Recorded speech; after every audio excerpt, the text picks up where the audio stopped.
Hello, you're listening to 90.3 WMSC Upper Montclair. My name is Danny Krastik, and one of the co-hosts of Movies Till Midnight. And today I am here with a returning guest. I don't think we've gotten a returning guest Oh my ever on God. the show yet. So congratulations on making history.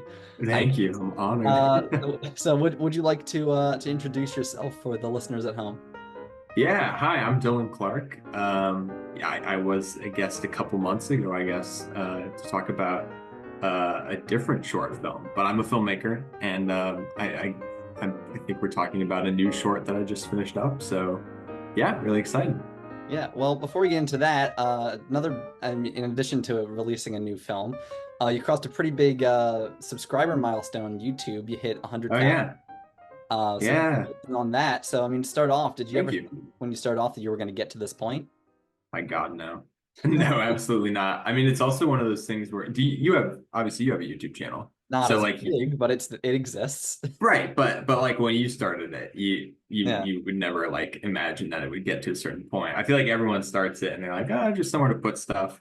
And that was definitely what it was for me. And then at a certain point, it kind of started to gain some steam, but it was still like, okay, let's see, it's one video, and then it kind of just dogpiles until eventually I was like, oh, we actually like might hit 100. yeah, So yeah, and here yeah. we are. So how's that feel? You've made it to the bigger leagues now. It does feel pretty good. I do have the plaque, which was like a very exciting. It was exciting, but it was Really? also very yeah, I do. But it was a strange feeling because like you get it and it's like, it's the thing and it's very exciting and it feels like solidified. But it's also like a kind of relatively cheap like plastic plaque, and you're like, oh, well, here it is. Oh, nice. All for this. But Yeah. anyways, Well, you had a new short film just released the other day, or yes. I guess like almost a week ago by the time this gets released. So you can tell us a bit about what that was. Yeah, so that it's called Storytime, and it's a very small me with a bunch of friends, very much like Portrait of God, actually.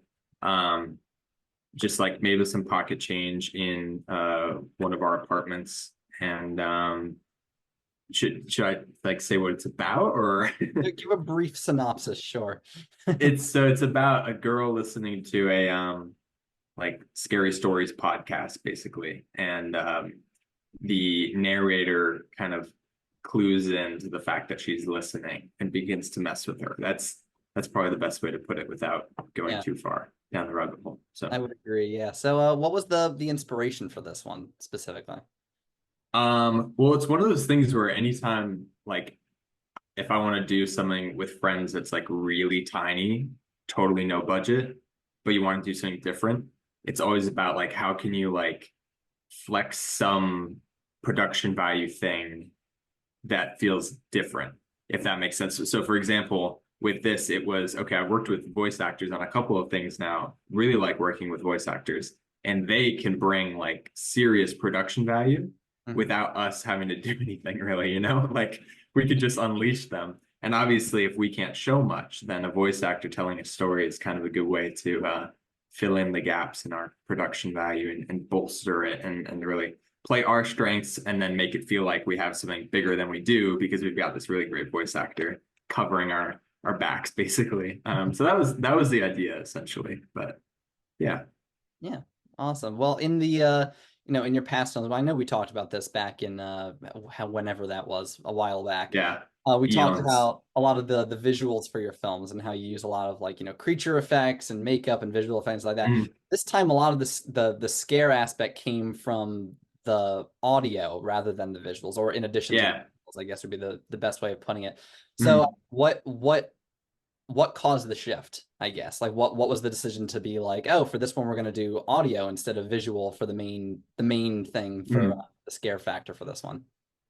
I think part of it is what I was just saying with trying to do something new, but trying to deliver on that new thing, as opposed to like giving another creature that's in the dark that's like out of focus and is me, with like some visual effects on Yeah. me, rehashing that same old thing. We could have done it and found a new way to present that, but the visual will ultimately be pretty similar. So we wanted to kind of from the ground up steer into a direction that was something we hadn't done, which was like an aggressively audio design centric short.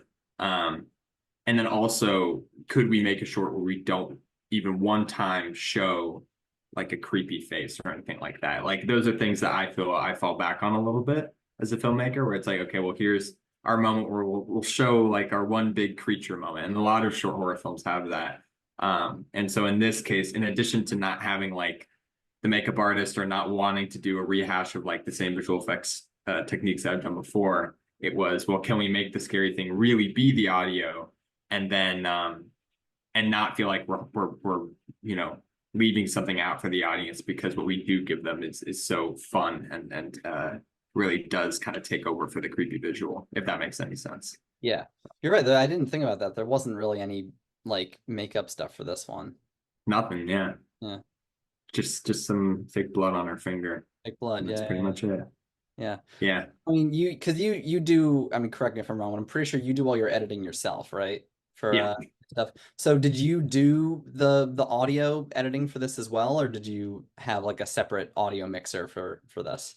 It was interesting because again, it was just like so out of pocket that originally I thought for sure I was gonna find like a professional mixer, because it was so important that like I shouldn't, Hmm. have I shouldn't be so bold as to think I could like deliver that myself. But as I edit, I usually like put in as much temp audio, score, sound effects, whatever as I can to make it the best I can on my own. And I got really into it this time. Like it was the first time I played with a sound library, which I don't know how I hadn't before, because it seems like a no-brainer. Um, but I was playing with the sound library, so it was a lot of like fun design stuff. I wasn't recording anything, but it was a lot of just playing. And so I kind of crafted like a pretty solid foundation that was just like my version of it. And then I ultimately did go to a friend, someone who I've worked on a set with, to do like a more polished mix of it. And that was like a paid thing, but it was a friend, so they were willing to do it for a little bit less, very graciously. And then we kind of went back and forth on that. So it was a mix, but I did get really into the design side of it. I thought it was really Yeah. fun to like, especially the binaural and like the crinkling of the headphones and all that stuff. That was very much something that I went in with before the mix, which was fun. Yeah. Well, what's funny was when I was watching it, I forget what part of the thing it was at, but like I was watching it's on YouTube. Hmm. And like YouTube get like this little like pop-up notification on YouTube came up that was like this video has like weird audio mixing. Do you want to like Oh, equalize that? really? I'm like, yeah, it was like forget what it was called, but it was like some weird like AI like audio equalizing or That's something. I'm like, so what? funny. Wow, they slighted me. Yeah, you got singled out by that. That's hilarious. No, Yeah. honestly, good for them if they're gonna get. I will say, like testing the audio on so many different devices was maddening to me, because it I'm sure. sounded like perfect on my phone on YouTube, sounded perfect on like my computer on Vimeo, but then on Vimeo on my phone it sounded terrible Oof. on like it's like it's crazy how different the mixing can sound on different Yeah.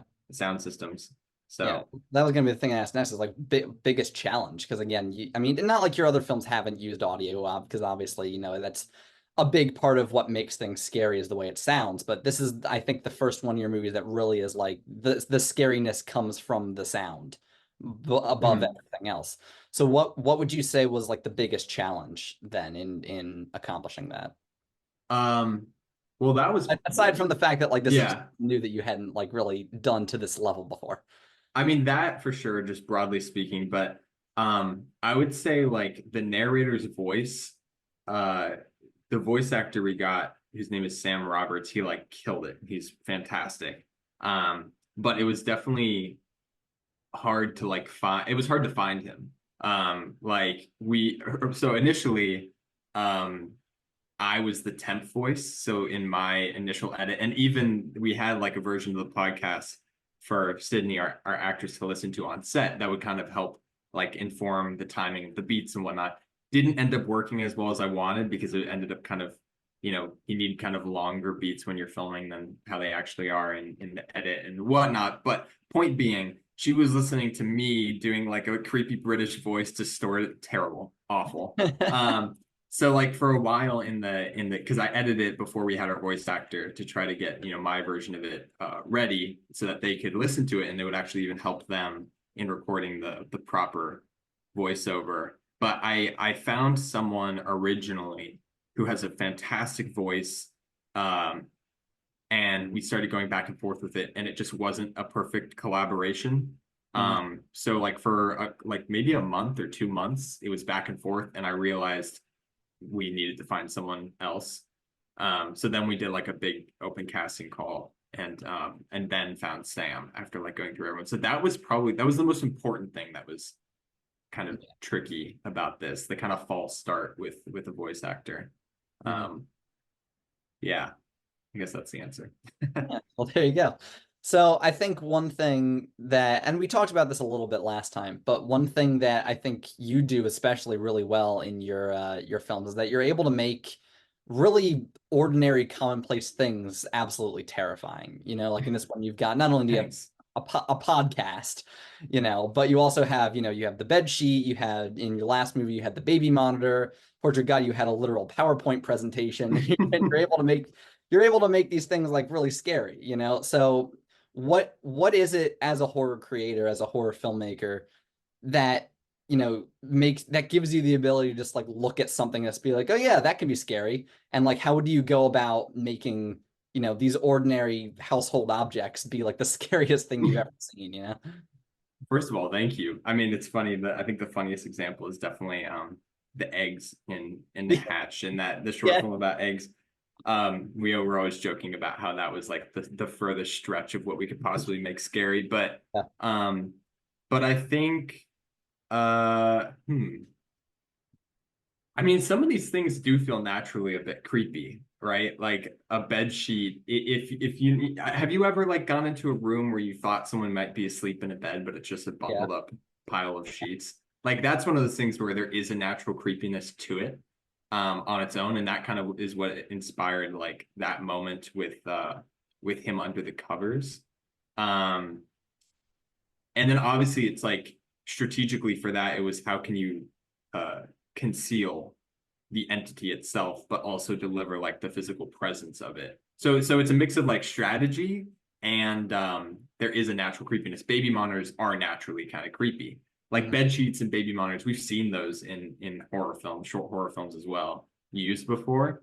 Um, Eggs, not so much. I don't know about eggs, but eggs in general, like even in Alien and whatnot, eggs, there is something scary about the idea of like new life in a capsule. Like there is something inherently scary about all these things, I think.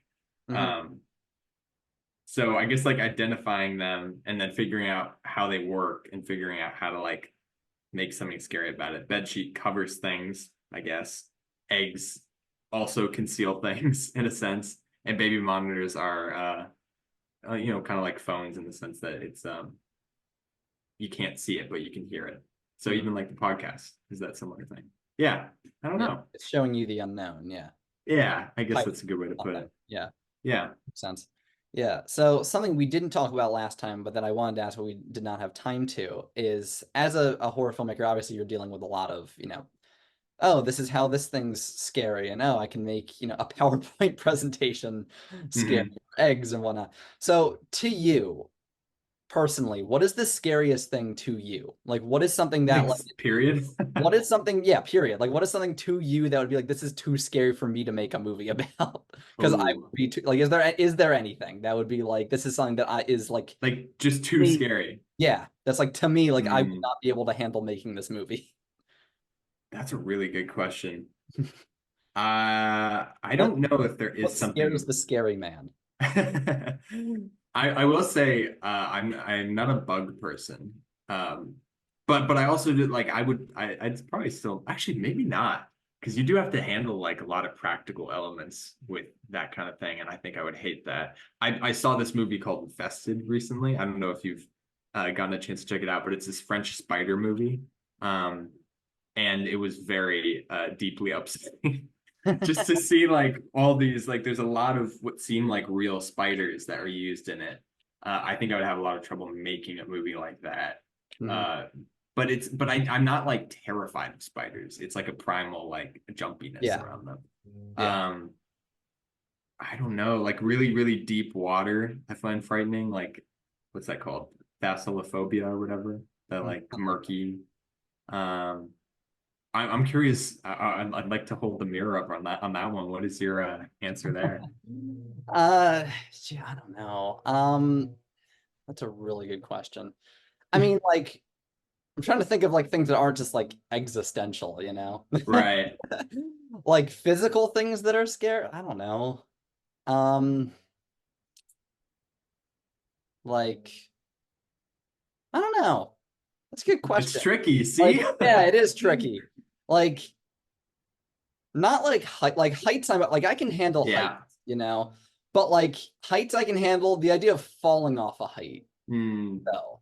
Like I can like if I'm up on like a tall building, I'm looking down, like that's fine, right? Like I Hmm. can do that. Like I'm not someone that like, gets like, freaked out from being like up really high or anything like that.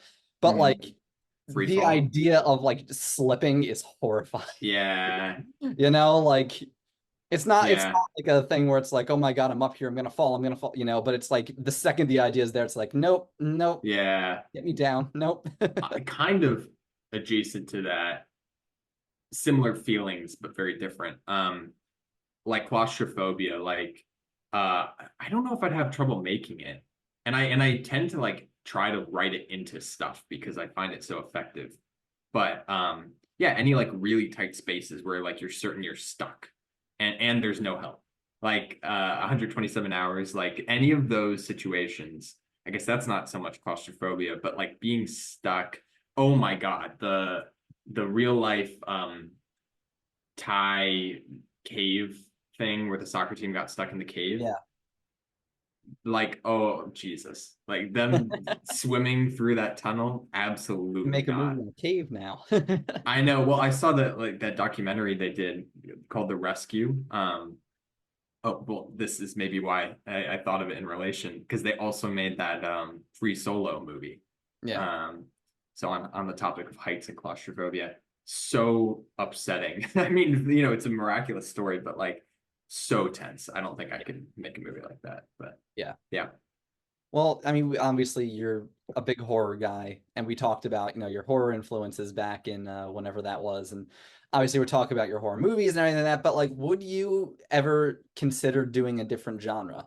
Do you think that you would be able to, like, where do you think, like, obviously you are really good at doing horror, but could you ever see yourself jumping to a different genre and trying out like, a comedy or a heist movie or something like that?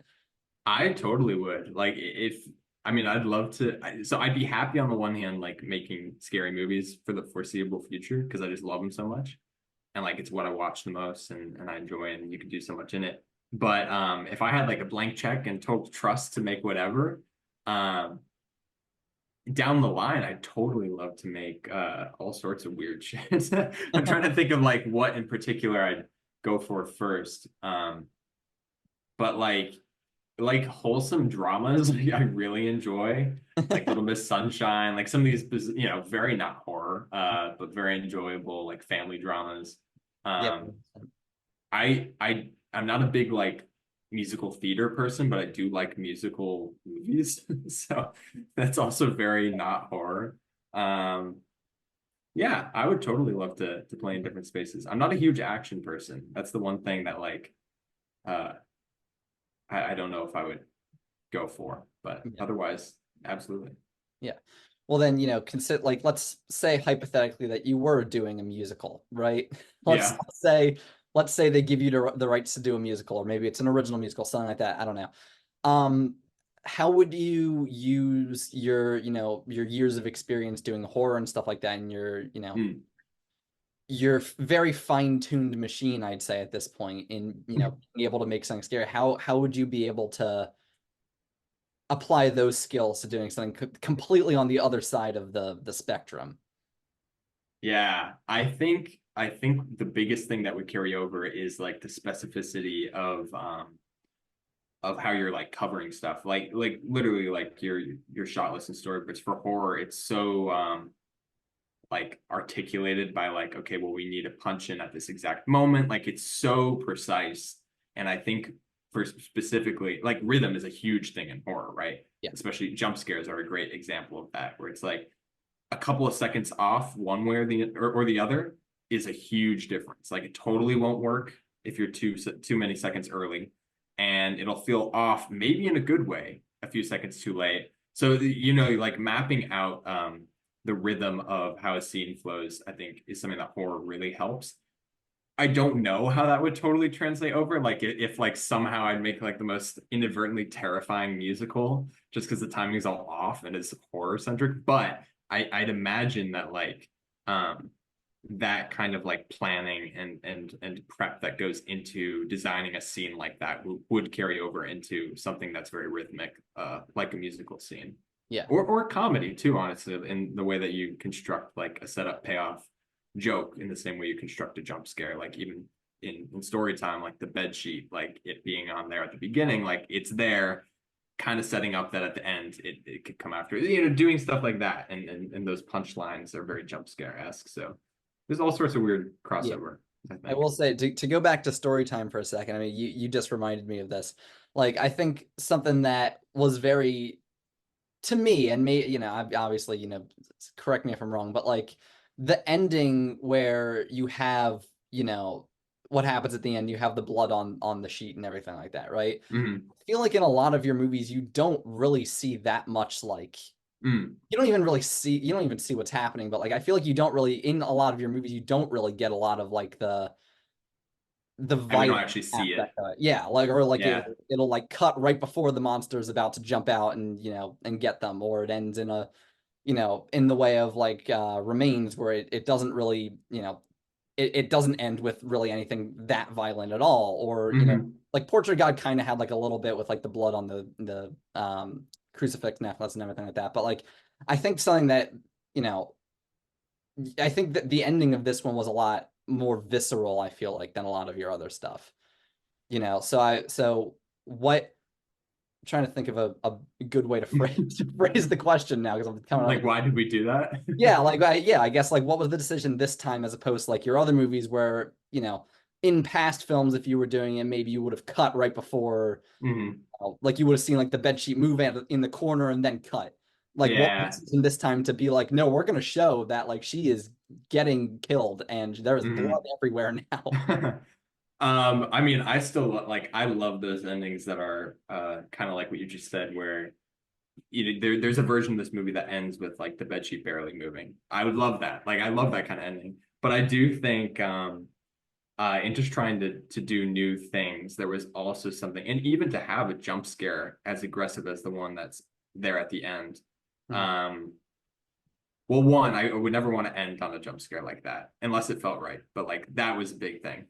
So Mhm. if you're gonna have a big jump scare like that where it's coming to get her, I do want to see a little bit more and like end on a beat, like on the phone, the way it actually ends. And with the voice. Like that's the more interesting ending. That's getting besides the point. Why we went that route was because I felt one, to try something new would be fun, and two, because we have the voice actor, we probably couldn't pull off like that death if we shot it in like a wide or something like that, right? Like we don't have all we had were a couple drops of blood and like a little like tube to blow it through. So the question is, can we use his voice to create a really visceral feeling death scene when in reality it's just a blood splatter and a blood splatter, and that's it. Like the first one is it's pretty aggressive. The second one, they're both pretty aggressive, but like they are also pretty tame as far as like what we actually see in relation to her. Mhm. Um, so it was like, yeah, could we have a unusually violent and aggressive ending that we wouldn't normally do and leverage the voice to let us do it in a way that feels as effective as if we actually showed it. Yeah. Um, so a mix of all those things, I think. Yeah. So let's zoom out of the specific film again. So you're out on your own now, but you did go to film school and stuff like that, right? If I Mhm. if I recall Yeah, correctly. yeah. So how beneficial would you say, just speak, because again we are a college radio station and everything like that. How beneficial would you say going to film school is? Because obviously you have, some directors and people like that who are like, oh yeah, go to film school, learn all the theory, read all the Yeah, books, blah, blah, blah. And then you have people like, like to throw out a name, Quentin Tarantino, who's like, yeah, I yeah, worked in a video shop a couple yeah, summers. yeah, I yeah. made Pulp Fiction, no worry about it. Like, Yeah. how would you say your approach is like that coming from a film school standpoint? That's a really good question. And I feel like a lot of my peers have wildly different answers for this. And a lot of them would say they felt it was not, they didn't get what they wanted out of film school. And I think that that could very well be true for a lot of people. I think don't get what they want out of film school because it is not structured necessarily in the exact same way that a lot of schools are. And truthfully, the degree doesn't mean as much as other industries. You can have like a Tarantino. You can have a lot of people out here in LA that never went to film school that are in the exact same place in the industry. So there's totally a side of the argument uh, to be had that's like save your money, put it into a project, and just go and do it. But at the same time, if you're going to school, like and you can afford to do it, like what else are you gonna do if you love movies? Like there's Yeah, that's the other truthfully, like that was how it was for me, where and there is a lot to learn. And I do feel like I learned a lot. And I think although COVID impacted my time at school, I think the theory classes are helpful, even if some people don't love them. I didn't always love it, but I think they are helpful. Um, I think that simply like establishing your core network of people, it's not going to feel like a network. It's just going to feel like classmates, but that is the network. Um, that is incredibly helpful. That's the most helpful thing. Like Storytime was entirely a crew of I went to Ithaca College and they were all Ithaca students that are out here in LA now. It was only like five of us, but it was all Ithaca students. Sydney, who is in Portrait of God, and Storytime is an Ithaca friend. Like there are invaluable interpersonal things you're going to get from it, even if you feel like the curriculum isn't delivering what you want. The absolutely. other side of it is it's just really helpful to see like what a student film is like, because that you don't want to spend all that money, save that money, not go to film school, and then spend it on a film school project. Yeah, Because like that's going to be also a bit of a waste of money. Because I think you just have to make a lot of like bad film student films or be on a lot of bad film student yeah, sets. absolutely, yeah. Yeah, it's kind of like it's inevitable that it's going to happen. If you try to bypass it, you might risk a more expensive, more high stakes project becoming inadvertently a film school project. So it's kind of like a low stakes space uh to fail and meet people. Uh, Yeah. yeah. Well, let's zoom out even further, right? We're just gonna keep going out All at right. this point. So obviously you've built up your following on YouTube, mostly and stuff like that. You also use Vimeo and stuff like that. How would you say that using, digital platforms and the rise of digital platforms like that has helped, small burgeoning filmmakers and people who are trying to get out in out there in the business, smaller creators, stuff like that? How would you say it helps them? Would you say there's any downsides to it? To just like aggressively using Yeah, platforms like to the that. fact that like platforms like that have that thing, like pros and cons. Like, do you think Yeah. it's more I mean, there's beneficial or less definitely beneficial? What do you think? I think it's a total mix because on the one side, it's everyone's got uh the playing field is brought to a certain level and everyone has access to it in Mhm. terms of exposure. So like you search short horror film online and you're gonna get so many results from the last week. Like everyone can put stuff on there. So it's very easy to get lost in the mix. And when you finish a project and you put it online and you get lost in the mix, that's kind of it, right? Like you either go film festivals or you do have something that strikes online. Mhm. Um, and there's pros and cons to both. There's a risk online because that's it. Once it's out there, it's out there. Um, and then there's a risk to film festivals of like, oh my God, I'm spending all this I'm spending XYZ amount more money to go Yeah. maybe get into this festival where then I'm gonna have to spend travel money and put myself up in a hotel and whatnot. And who knows if it's gonna be like a rinky-dink little like garage theater. Like if it's a big festival, probably worth it. But if it's not, it can be a total gamble. Um, so so it just totally depends. I think though I have found it really helpful to me personally. It took time to like figure out like the best way to put stuff online and how different platforms kind of speak up for your content. One like TikTok has been a huge thing to help me get eyes on stuff on YouTube. Like just YouTube is very inconsistent on its own for me. Like I remember I put up even Portrait of God when I first put it up did not nearly have the view count that obviously, but it didn't have, the spike that it had until months down the line because TikTok people started like reacting to it. So now starting to like, connect with people on TikTok Yeah. and see if there's a way to like, get it out of the gate in their hands and whatnot. So, um, I don't know. I think everyone's learning how to play that field better, but it is a level playing field for better and worse. Yeah. Yeah. That's interesting. So, you know, good question. I mean, because last time we talked, you did tease that what I guess turned into this movie was coming. So Yeah. I'll ask you again. Do you know what you're doing? Do you know what you're doing at next? At, and I know this one just came out, and I know it's like less than a week old. But do you have other things lined up for later this year, or have you not? Have you not even started about that I'm yet? resting. This is it for me. Yeah. No, so I was editing, we shot this in October a long time ago, and then I shot this other short while I was editing this in December. Or December? Yeah, I think December. And so then I was kind of like co-editing the two of them. And then Storytime kind of took full force because Sydney's apartment building, which is where we shot the film in her apartment, um, she got told that basically got evicted because they were going to tear it down. And so she was like, "Hope you don't need to do any reshoots because I'm leaving in like a couple weeks." And I was like, "Oh, I do need to do. We need to do a couple reshoots." So, and to figure out exactly what I needed, I had to have at least like a fine cut of it done, pretty much. Hmm. So that suddenly took full force, and the other project kind of went on the back burner. Now that this is done, that other short I'm very much like focusing on.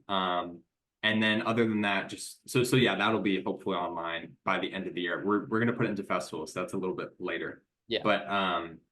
but otherwise, just trying to focus on a feature after that point, and trying to write and develop and whatnot. And we'll see what ends up hitting the ground running Yeah. first because there's a couple of different things there. So we'll see. Yeah. Well, speaking of features, like, do you have like like what is the writing process since you're already starting working on it? It sounds like a little bit, at least the brainstorming process a bit. Like, what is the not even pre-production, the pre-production like for coming up with a feature versus a short, would you say? Yeah, it's interesting. I mean, with the short, it's just funny. I mean, like the structurally, it's pretty similar. Where like you start off with that nugget of an idea that's interesting enough to go down the rabbit hole with, but with features a lot more frequently, just because there's so much more you have to figure out. Hmm. You'll go down that rabbit hole and you'll realize, uh, you either went down the wrong hole or the idea in general doesn't have a route Yeah.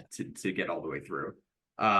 So there's been some ideas where like I've been developing it and whatnot, and uh, not quite felt that spark. But then there's other ones that have really excited me. A few in particular that feel very similar to a short when everything's going well. Where you're like, okay, it just feels like a stretched out short in a lot of ways. I mean, it's a lot more character centric, obviously. Like a lot of the stuff I've done has not been super character centric.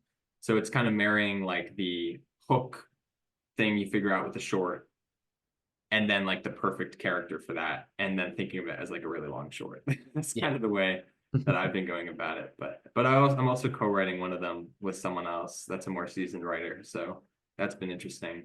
And that's a kind of different process because he has a different process as well.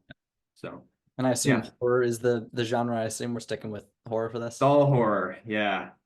So they're all based on shorts right now. Yeah. Of that are on the channel. So we'll see what So, what so we're happens. getting Hatched, the feature film, is what you're telling Yes, me. yes, absolutely. It's a prequel to Hatched. All three of them are actually based on that one short, They're all just about the different eggs. the Hatched universe. We have to see where we can go. So, we always end off we always end off the show with asking what's your favorite movie. We already did that with you. So I'm not going to ask you that again because I'm sure the answer probably has not changed. It's only been a couple months. Yeah. But to kind of rephrase the question a little bit, you're a short film director. Do you have favorite short films? Specifically, like, do you have like, not like, the big Wes Anderson Yeah, Netflix yeah, yeah. like that? Like, do you have things that you found on YouTube that are like, oh wow, this is really, really good? Yes, I'm like in love with this one short that's called Milk, and it is online now, but for a while it was just on it was like privated because it was um having a festival thing basically. But there's this short called Milk by a filmmaker named Santiago Mangini, and would definitely recommend. It's funny because it's not a short I would make, just like stylistically and everything. It is very different from what I would do. Mhm. Um, and I totally underestimated it when I first watched it because I thought I knew what this was. Like I thought I knew what the premise was because it kind of is something familiar, but then it becomes a lot stranger. Yeah, Um, I don't know, something about that short just totally like every time because I'll look to it for a lot of like inspiration sometimes, and every time I put it on just to look at like one shot or something, I'll watch the whole thing and like be just as invested in it. I I don't know if it's for everyone. It's pretty weird, but it is definitely for me. That's like yeah, an all-timer for me. yeah, I talk about this a lot with other filmmakers, so yeah. yeah.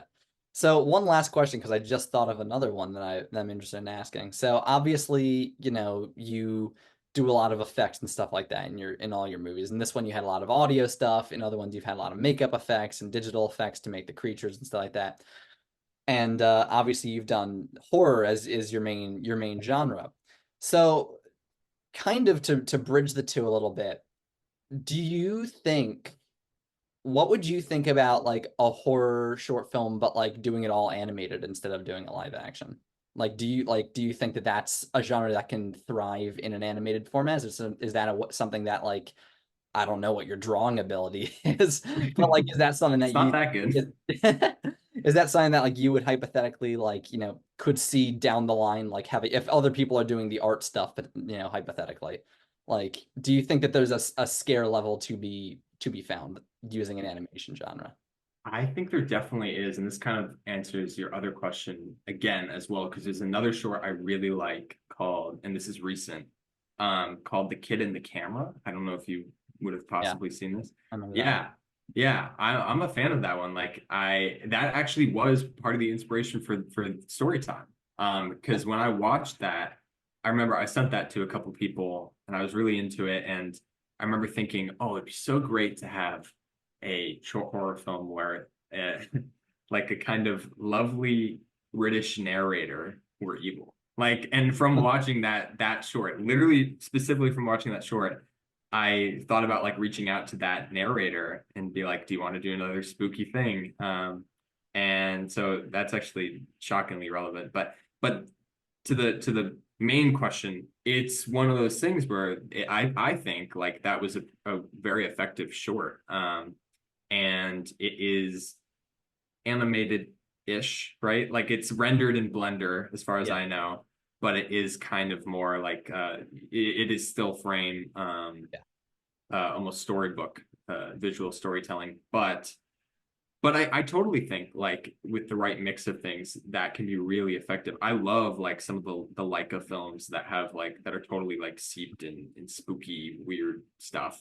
Um so that's the kind of thing again to your earlier question about like branching out in different genres and whatnot. That's the kind of thing I'd love to do like down the line. I don't think it's like my main love, but I do have a huge appreciation for it. And, I yeah, don't know what that world looks like, but I'd love to play in it at yeah. some point. Yeah. So yeah. Well, Dylan, thank you very much. It's always a pleasure having you on. Yeah, thank you. Story time is Appreciate it. out on the YouTube right now, and hopefully new thing later this year. Yes. We'll get you on a third time. I don't know. I would be Months honored. later. Yes. Thank you so much for joining us again. And now back to regularly scheduled programming here on the station. Thanks so much.